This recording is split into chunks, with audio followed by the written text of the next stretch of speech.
Seasons in the making.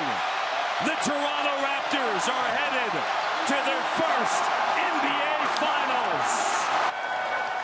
And the NBA Finals get underway tomorrow night right here in Toronto, but you're going to need deep pockets if you want to score a seat inside Scotiabank Arena. At last check, a set of courtside seats are going for more than $33,000 on Ticketmaster. The cheapest resale pair is listed at $960, and those are obstructed view, standing room that's only. That's Francis D'Souza type money.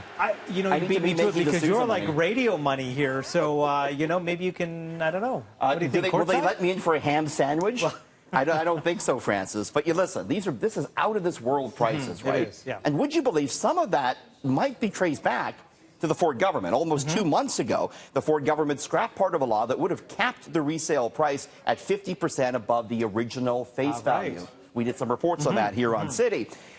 So the question is, does the government now have any regrets watching these Raptors prices shoot through the roof? We wanted to ask Consumer Services Minister Bill Walker. Take a look.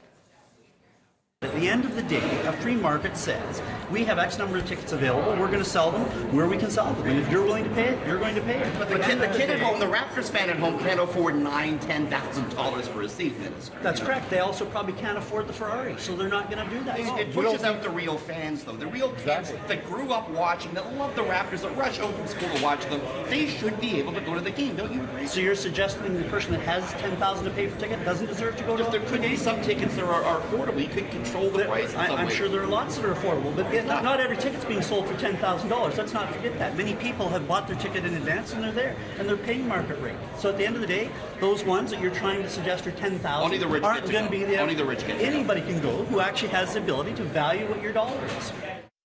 So I was, never mind the b-ball, I was throwing some of the hard balls there, Francis. But do you think he has a point? I mean, it's a private enterprise. We're not entitled to go to a basketball game, right? It's tough, and there is free market, but there's also, you think about the fans and the affordability for fans. I mean, Toronto fans have been through and through very loyal to the Raptors, and, do they deserve, to see their players at the end? It's a good argument, and that's what interim Liberal leader John Fraser is contending. Take a look. People should have a reasonable shot at going to the game. That was the point of the bill. And what the Premier's doing is favoring the wealthiest, whether they're selling tickets or buying tickets.